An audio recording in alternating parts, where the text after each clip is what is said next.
Okay, some time ago I dropped a video on YouTube on this on not a video, actually a post on LinkedIn on this particular program. I just dropped the video, and then we said we were going to see how to actually write this program. So today the idea is to show you how this program works. Let's see, it's like I'm not getting everything correctly. Okay, yes. Okay, so if you noticed, the big buses are going on the left side, and then the smaller buses are going going on the conveyor on the right side, and depending on where you're looking at it from.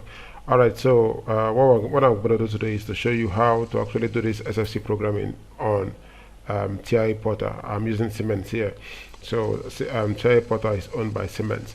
All right, so without wasting much of your time, let's hit the ball rolling. But this was the one I did for that particular one. So we're going to do this together, but starting from the scratch. All right, so even though you don't have any idea of how this CFC is, if you just have any idea on programming, then you should be able to follow up on this particular one on PLC programming, I mean. So I'm going to delete this particular one. I'm going to delete this. It may not be. I'm also going to delete this one. Okay, so I've deleted those two programs. The other thing I want to do is, if you notice, I'm still having this thing running like this. All right, so let me stop this for now, and then we'll do this together.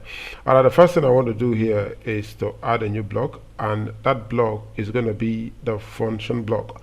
So if you were to add a function, you're not going to get the SFC option. Yes, if you were to add the function, you're not going to get the SFC function option. You're only going to get ladder, function block, statement list, and sequential function charts. Right, so because I want to do SFC, I'm going to click on function block diagram, and then you see that you're seeing SFC or you're doing on graphs. Now everything I'm going to say applies both on other PLC brands, also on DCS systems. All right, so I'm going to call this SFC training. SFC training. So for this SFC training, we'll be writing the graph language, and then this will be okay.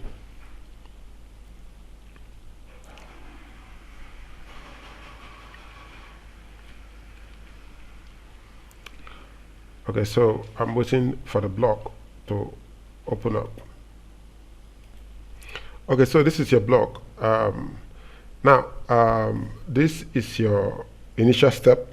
Now, SFC is actually writing processes that are in sequences. For example, like the example I just showed you now for the conveyor belt example. So, but if you notice, this looks like two triangles together, a jacketed triangle, right? A jacketed rectangle rather. So this jacketed rectangle implies this is your initial step. If I were to right click on this, and you will see that the initial step here is actually ticked. So you can untick this if you don't want this to be your initial step, but I don't have a problem with that. So this is going to be your our initial step, and then we're going to have this cross here means the transition. Now the step are actually actions, right? For example, this looks very similar to your if else. If a condition is true, then you do this. So if the condition is that is what your transition is going to check. If the condition is met, then the action is going to perform your actions. So steps are actually for actions, and then transitions are for checking conditions, right? Okay, so what we're going to do here is, in our first step, I actually do not want to see much. I do not want to see much in, I don't want to do anything here for this particular one. So I'm going to close that up. All right, so the condition I want to check for is my start bit enabled, right? That is it true? Because again, remember in this particular example, if I started this button, you discover that the conveyor, the whole process starts. If I stop, it stops, and then if I reset and then start again, it continues. All right, so but for us here, we have not actually named that, but the whole idea is to check after the first step, the initial step, what I want to do is to check whether the condition for start is true. If it is true, then I can go to the next step, right? All right, so I will just open up this. Since I'm going to use stuffs I've already copied before, I've already used previously, what I'm going to do here is I will just go to PLC tag table. I'll go to PLC tag tables.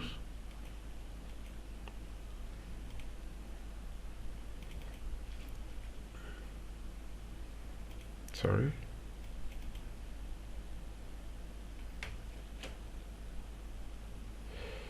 I'll go to PLC tag table. Okay, so in your PLC tag table, I already have my IOs declared here in this table. So because I don't want to waste much time, let's see if I could go ahead and make a copy of all those. So emergency stop, auto, FactoryIO running. I think up to this point I have my inputs. I'm going to show you that in FactoryIO in just a moment.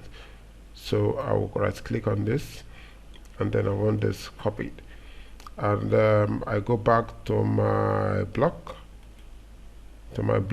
This was the initial block we created. This is the one we're working on now. Alright, so on my block I can just right click there, and paste is not available for me. It will take a whole lot typing the stops. Alright, so what I would do is, let's see whether 2, 3, 4, 5, 6, 7, 8. Okay, let's get up to this number and see whether we could just paste it in here. All right. Okay, so the names are shifted to one side. I'm not getting a very good copy here. All right, so what I will just do is I will delete these ones. I want these names copied for me. I want these names.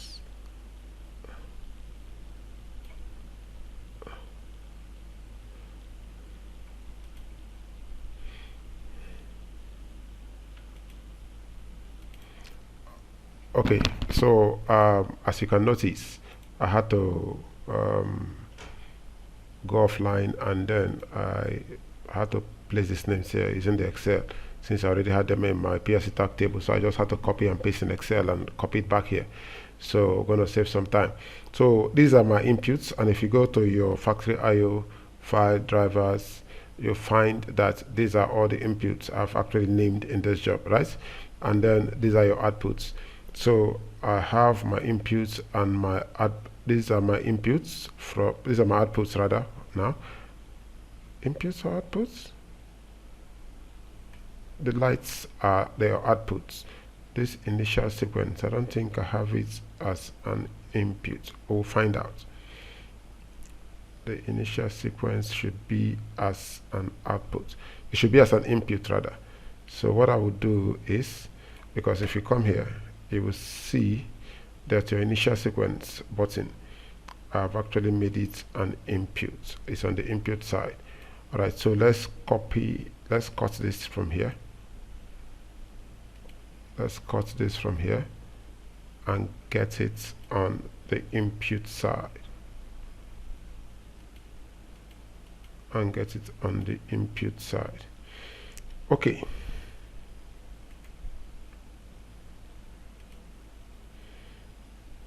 So let's get this initial sequence on the input side. Okay, so I've named my blocks locally and globally. And remember, I said the steps are for actions and the transitions are for conditions. All right, so here, what do I want to see? Your transition must be true before it actually goes to the next step. So the transition is a connector between two steps, right? So after one step, after the initial step, it must satisfy the condition in the transition before it goes to the next step. All right, so here I'm going to see, before you go to the next step, of course nothing is here. Remember, we didn't do anything here. Okay, so now before you go to the next step, I want the start light to be running. So start light, do I have it there? Yes, I do. So I want the start light to be running before you go to the next step. Now when your start light is on, this contact here closes. When this contact closes, the results of this operation becomes true. So if this is true, I want something else to be performed here. Now what do I want to be performed? First of all, I will get another step and transition. If you drop your cursor here, it tells you step and transition. So I want another step and transition. So what step do I want to be performed? Okay, so now if the start light is on, it's going to close this contact, and then it goes to your next step. So in my next step, I actually want to set the entry conveyor running. So I'm going to use the qualifier here of set. Now in this first video, I'm basically going to be using set and reset. So subsequently we're going to see the other qualifiers, how they are being used in the sequential function chart or the graph logic. So I'm going to say set to 1, and what am I setting to 1? It is the conveyor entry. So I'm going to say conveyor entry here. So it is a conveyor entry I want to set. Now if you go back to this your file, your FactoryIO, you discover that if I were to play this, it might get my output signal, my output devices there.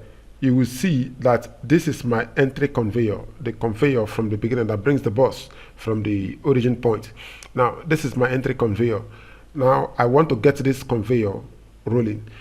Immediately I do that, or after doing that, and the next thing I want to do is, from the beginning, I do not want the load to be running. I'll tell you why that has to be done. In fact, you will see that later. So from this beginning, of course, the only thing I want running is my conveyor entry, or my entry conveyor. So the load, I'm going to show you what the load is again.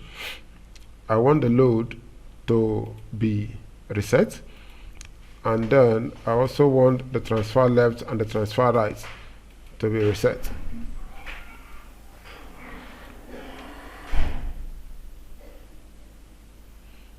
Transfer left and transfer right.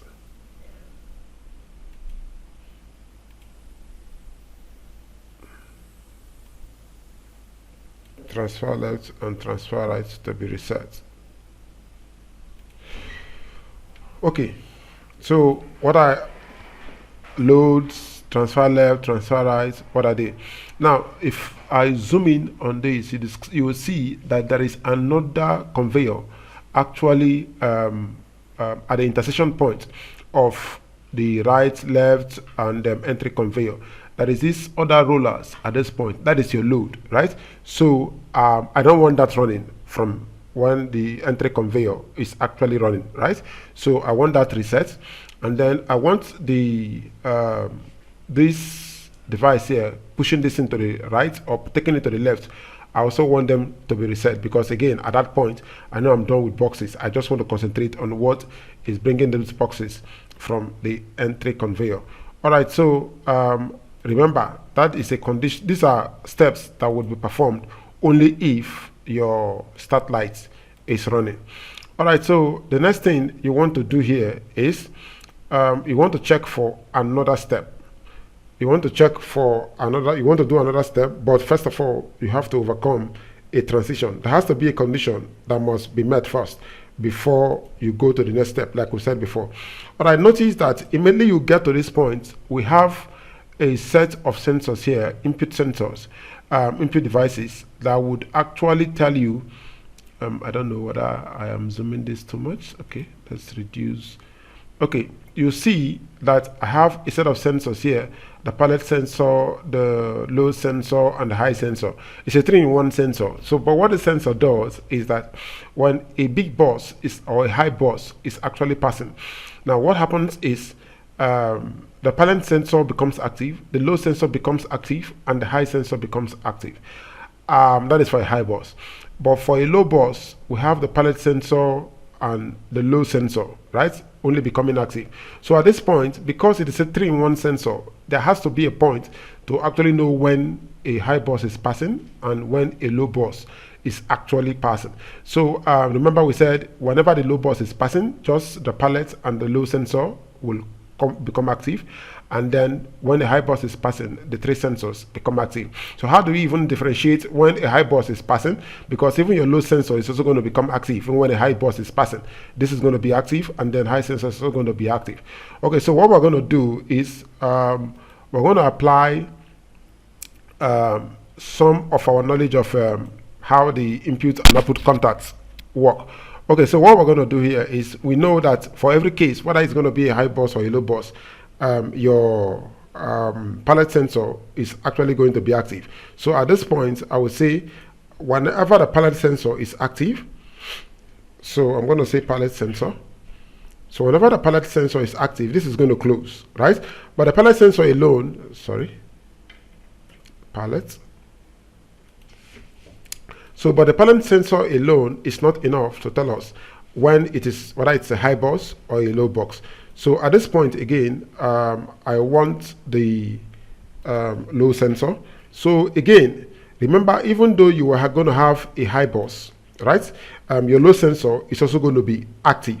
So the low sensor being active does not tell you that it's a low sensor. It could be a high sensor because the low sensor will also be active at that point. But one thing that is also going to be true, if I were to make this know it is going to be a low bus or a high bus. Now what I'm going to do here, I'm going to come with a normally closed at this point, and I'm going to call this a high sensor. I'm going to call this a high sensor. Now the whole idea of making it a normally closed is that if it is actually a high sensor. Now what is going to happen here is that this particular contact here is going to be open, right? So it is not possible for you to pass, for this logic to become true. It tells you that it is a low bus, right? So we're going to do something at the other end for us to know when a high bus is actually passing. So if it were to be a low bus, palette sensor is going to be true, and this contact is going to be closed. Low sensor is going to be true, this contact is going to be closed, and because it did not get to the high sensor, this contact will remain just the way it is, and then it's also going to be closed, and then we're going to have a true result as the output of this logic. I don't know whether that is clear. If you have any confusion, just drop me a comment. I will see it, and then I'll try and make this particular point clearer to you if I could. All right, so if this condition is actually true, it means I'm actually looking at a small box. It means I'm actually looking at a small box. All right, so I'm going to get the step again and the transition. So your step and your transition comes in. So you see, what we're doing in SFC is just accumulation of steps and transitions. Okay, so at this point, what do I want to be set? I want my load, right? That is the sensor, which the rollers, which I showed you earlier, which is at the intersection of the other 3 conveyors. Okay, so I'm going to call this load. So I want to set the load. So if the load is set, the next thing I want to do is to check for another condition. Again, because if you go to your FactoryIO and you see, let me show you on the output side, on the output devices. Now, if you see, if the load is active, now immediately it gets into this point, something must tell me that it is fully loaded, right? It must hit a sensor, which is like a limit switch, right? Which is like a limit switch. If it hits the limit switch, now what is going to tell me is going to return a true signal for me and tell me, okay, that is there. And that particular sensor is the loaded sensor, right? Is the loaded sensor. So I'm going to check if the loaded sensor is actually true at this point. I want to do something, right? So you see how this whole thing goes. If this is true, do this. If this is true, do this. It is nothing but a graphical representation of your if this condition is true, then perform this particular action. All right, so I'm going to do this again, and we say, okay, we already added this to this one, and we are going to say to this one, if your loaded sensor returns true, loaded sensor, If a loaded sensor returns true, this is going to close. And immediately that happens, what I'm going to do here is I'm going to add my step and transition again. So, sorry, I don't have step and transition there. So I'm going to start my, I should be starting my transfer, let's see. I should be starting my transfer right or transfer left. It depends on actually where you want to get this whole thing going. Okay, so here I'm going to start or set the transfer rights. The qualifier is going to be set. Remember I said I'm just going to use set and reset basically for this particular example. So it's going to be, it depends now. Why do you want to take it? You want to take it to the left, or you want to take, these are the small boxes now. So you want to take them to the left, or you want to take them to the right. So whichever one it is, you activate that. So let's say I want to transfer it to the right or left. Okay, small boxes go to the left. And then at this point, while this is happening, I do not want more boxes to actually approach this point where I have the pallet sensor, right? I do not want more boxes to approach this point. So where I have the pallet sensors, right? The pallet sensor, I don't want that. So what I'm going to do is that I am going to reset the conveyor entry, the entry conveyor. So I'm going to reset the entry conveyor. So reset the entry conveyor. Sorry. So I'm going to reset the conveyor entry. All right, so again, we have that at that point. So again, you will notice that, okay, so I know this would have been pushed to, we said we're going left, okay, we're going this way. So I know the box would have started moving towards this direction, but immediately it crosses this line. This at left entry sensor is supposed to pick it up and know that something is actually happening at that location. So, but this looks like a normally open contact, right? So what I'm going to use there is,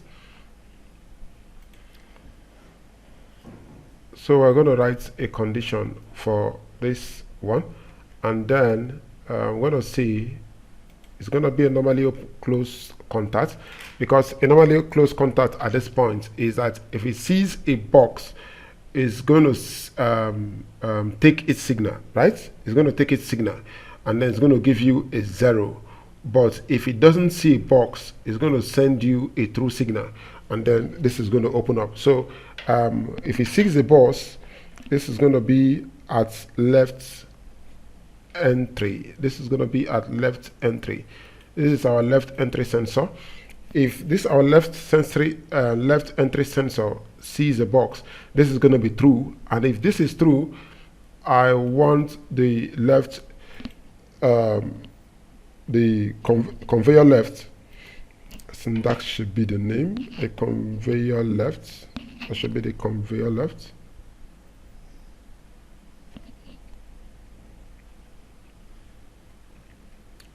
Having some delay there. Okay, so I want to activate the conveyor left. The conveyor left is going to be this. The conveyor left. So I want to activate the conveyor left. Immediately the left entry sensor sees that. I want to activate the conveyor left. And as it goes through this point, you notice that there is a sensor at this point, which is called at left exit, right? At left exit. If the at left exit sensor sees the box, then I know that that box is already at the end, right? I can take this box closer to actually make this process faster. In fact, let's go ahead and do that. I can place it there, so it should be faster at this point. So I want it to see the boxes quicker. So if I have this box, there's a box already been seen by this left exit sensor, then I want to reset everything that is happening here, and then it takes me back to my initial step where I have the conveyor belt set again for the process to restart. All right, so let's just do this one. So did I place anything here? Yes, for this one, conveyor left. And then if we have at left exit sensor, that looks like a normally close again. So say at left exit.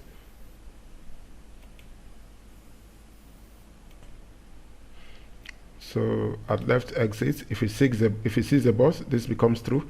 If it doesn't, then this goes false. Okay, so the next is here. I want to reset this other stuffs I started at the previous step. So I want to reset the load. So what do I want to do? I want to reset the load. I also want to reset the left exit sensor. Sorry, not the sensor this time. I want to reset the transfer left.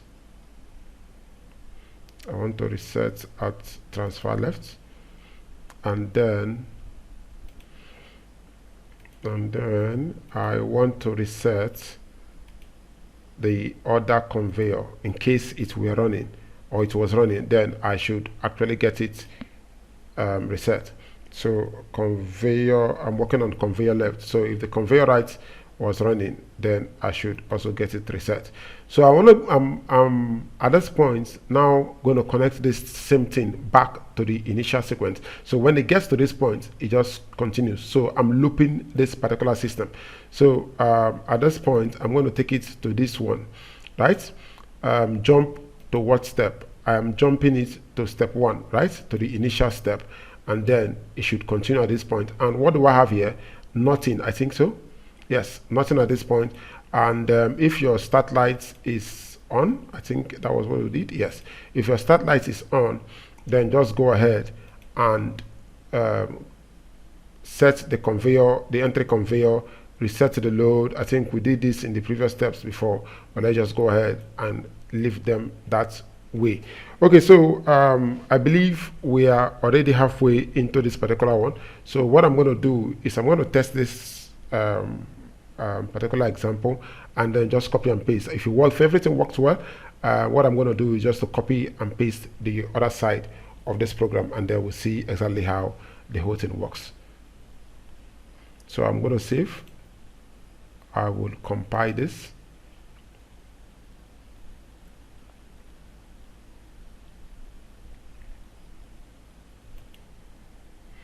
So I'm downloading the configuration. At this point, I'm not done, so there wouldn't be any need for me, for me to actually be compiling, downloading this configuration, because I need to call this particular block the SFC training block in the main OBE. So SFC training, I'm going to call this in the main OBE. So I have a start stop reset logic here, so I'm going to take it off for now, and then I have this one.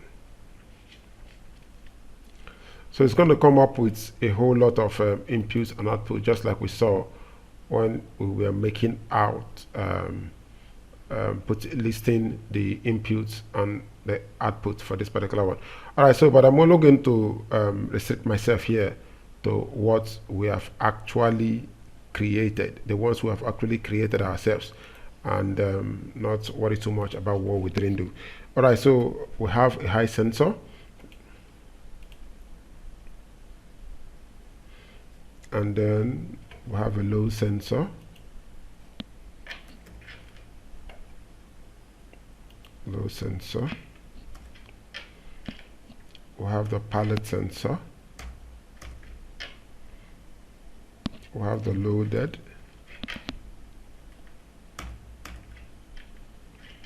we have the at left entry,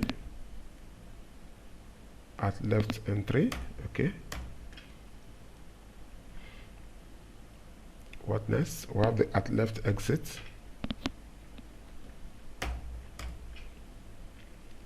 we have the at right entry, we have at okay. As you can see, I've actually named all the IOs we have in our FactoryIO, right? The ones at the top here are the default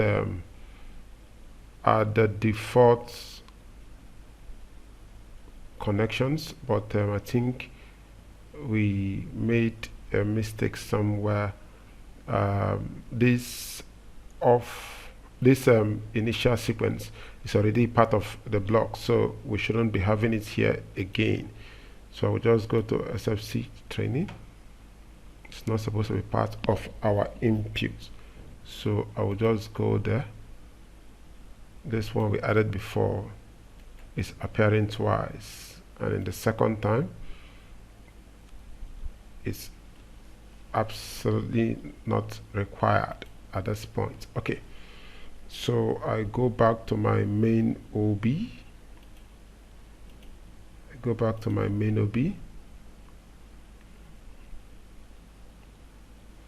I right click and update the block call.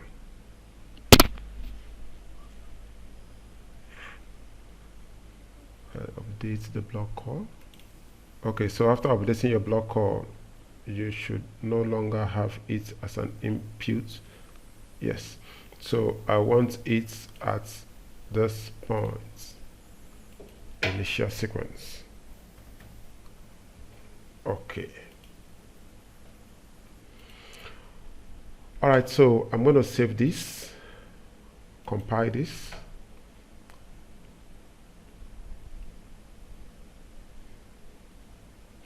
And then I'm going to hit the download.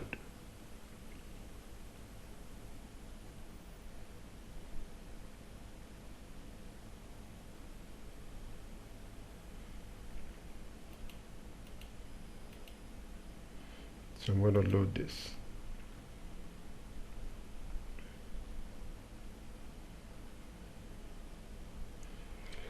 All right, so you can monitor your block.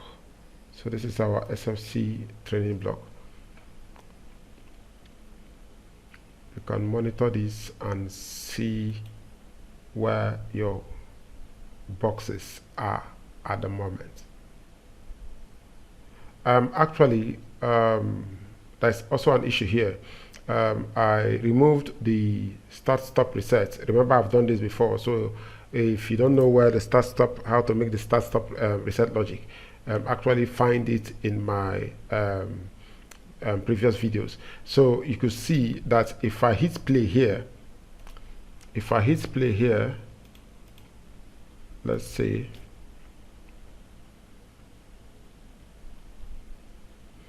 if I were to hit play in my FactoryIO at this point, in my FactoryIO, you will see that even with my play button, nothing happens. So because I've already removed that from my main OB. And again, if you were to go to your block here, you will see it is at your first step. Now, if you notice what is happening at this transition, your start light is not energized. That is why it cannot go to the next step, right? It cannot go to the next step because this condition here has not been met. Okay, so for us to resolve that issue very quickly, I'll go to my main OB.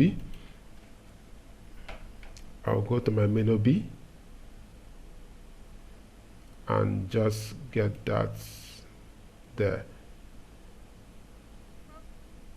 I sure wouldn't need those start lights I called there earlier, but it's part of it.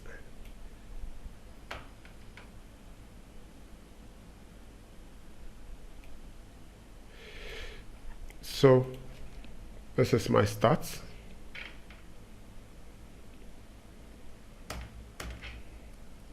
This is my reset. This is my stop. This is my start light. This is my reset light. And then this is my stop light.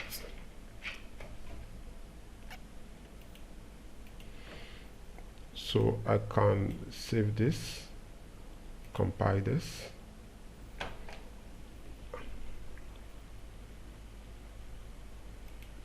and download this.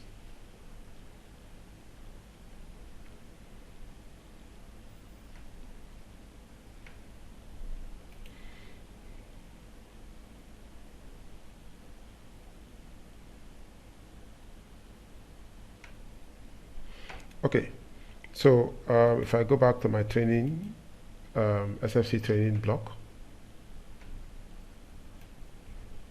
I can monitor it.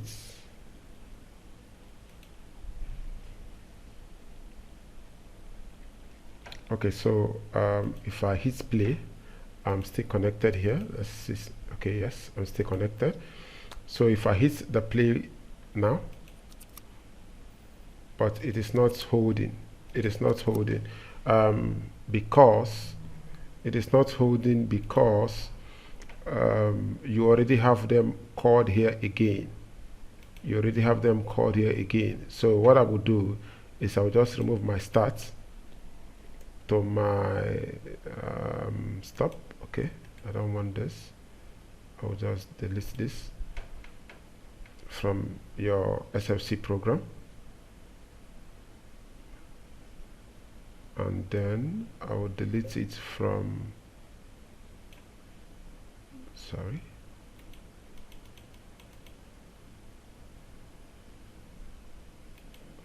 I'll have them deleted again here from start lights to stop lights. I want them deleted again on the output side. And what else do I want to do? I want to go to your main OB. So this is going to be the general start lights, right? So this is going to be the general start light address. This is going to be Q0.7, the global variable name. Okay, no other issue here. Okay, fine. So I'll go back to my main OB and update the block call if it is required. Okay, I don't, okay, here it is. So I'll right click and update the block call.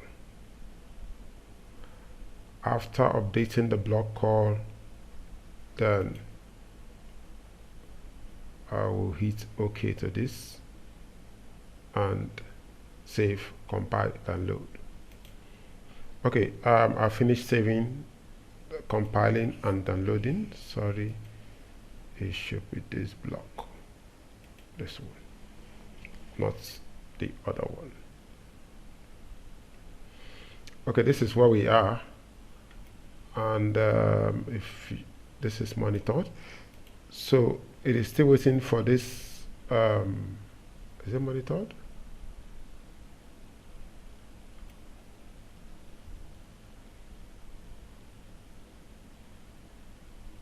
I don't think it is. So let's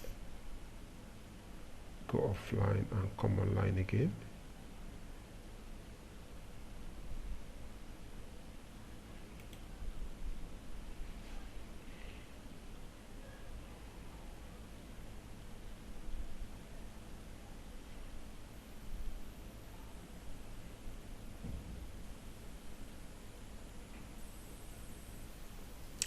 Okay, so again, it's still waiting for my start lights command contacts to close for the next step to continue. So if I go back here and then I hit play, right? So you could see that the box is, this conveyor is actually rolling, and immediately this one sees it. So we expect that something is actually not working properly. So let's return. That's why we have this initial step here. So let's return to our initial step and see. If I click on this initial step, it goes back to the first program. Let's see what is not working at this point. Our load is actually not working, right? So our load is not working. If you see, it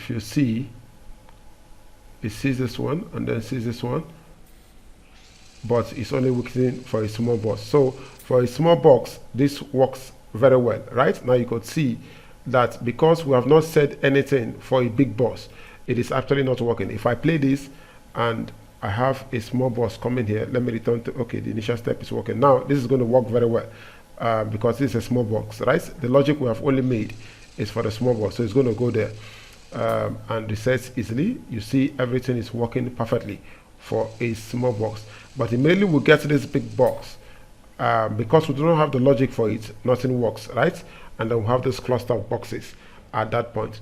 Okay, so just getting it work for the big one is not going to be an issue. I will just do that quickly, and then I will show you the final result. Okay, so I finished setting up the logic, the SFC logic for the other side. So you could see that one marked difference between the two of them is that in this other one, I think somewhere at this other side, yes, for this high sensor we use the normally close contact for when the low box is actually passing, but when the high box is passing, you see we use this normally open contact for the sensor, because the sensor is going to be closed and this logic is going to be true at the end of the day. So, and if it is true, then it's going to pass through this side. So every other thing stays basically the same, and then at the end of the day it goes back to step one to continue this process. So currently you're step one, and then okay, let me also let you know that the way I got this alternative branch is by the use of this open alternative branch, right? Open alternative branch, okay, which you can also get with shift, holding down shift and pressing F8, but I prefer to just click on this. All right, so if I go back to here and I say start, so you will see that I have the small box. So I expect everything to work normal as before, and this has stopped. It resets. So as this one has gone now, so you see it is going towards this path, but notice that this will continue to go, and without this one's going until it gets to this sensor. So I'm not comfortable with this. So what I will do is that I will take this sensor very close so it can be resetting on time. So it can be resetting on time, and then we can play this. Okay.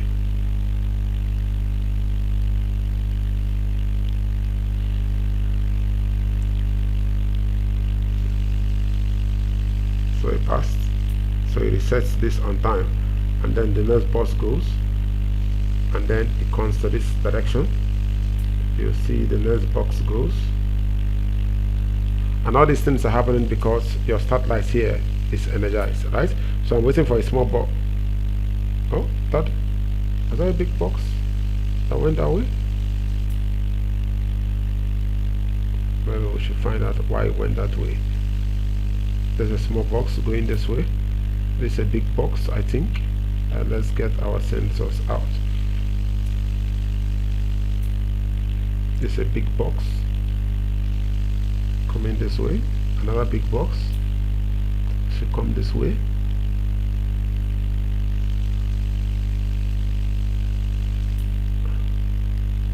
So it's faster because the sensor is at this point now, right? And there is no collision of buses at this point. So again, I expect to come this way. What is it going to say? Yes, it should come this way to the right. Again, is my sensor going to bing? Yes, to the right. And then I'm looking for the small box. Am I not going to get small box to the FactoryIO?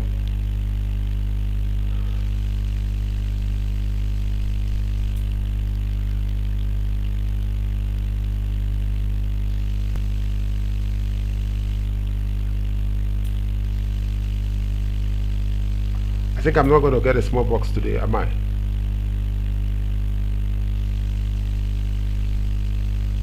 maybe I should just stop and start again, or I should end the video here.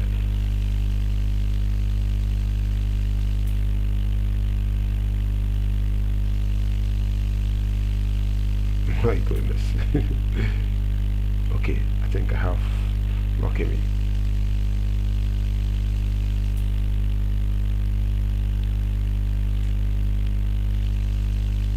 Okay, so this went that way. I wanted to find out why it went that way. I wanted to find out why it went that way. What they call the small box, but the what defines this whole thing are your sensors, right? If your sensor says it's a big box, who am I to say it's not a big box, or based on their height, right? So it all depends on what your sensor says. All right, so but you notice that if I do this, if I stop this now, it doesn't stop, right? It continues. So I want that to stop. So especially the entry conveyor, every other thing can go back to the way they are, but the entry conveyor should stop. So what I will just do is, the last thing I want to show for today is I will just come here, maybe in my main OB. I'm not a fan of actually writing the main OB, but let's just do this very quickly. All right, so I'm going to get this in my main OB, and then maybe I get this contact, and I'm going to call it the start light. So whenever the start light is on, this contact is going to be open, and then it will do absolutely nothing.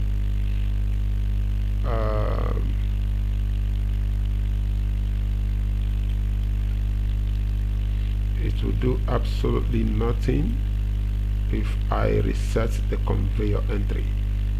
So but whenever it is turned off, this is going to be closed, and then it's going to reset the conveyor entry, so, or the entry conveyor. All right, so hopefully that should work. Hopefully that should work. The video is long, rightfully so. I already have 47 minutes at this point, but it's important I say the right things. Okay, so if I go back there and then I start this, so you could hear the sound of the other conveyors, right? Nothing is happening. So even though I tell it to go back to my initial step, nothing is going to happen until I reset this and then I say play, right? So I expect this to start coming, but again, based on where I stop this, I can return back to my initial sequence step, and then the whole process starts. If I stop this, it stops. If I resume play, it continues again. All right, so I will stop here for today, but have it in mind that I did not tell you anything about the interlock and the supervision. So but hopefully I'm going to do that, bring that in some of the consequent lessons and the consequent videos, in the videos I'm going to release later.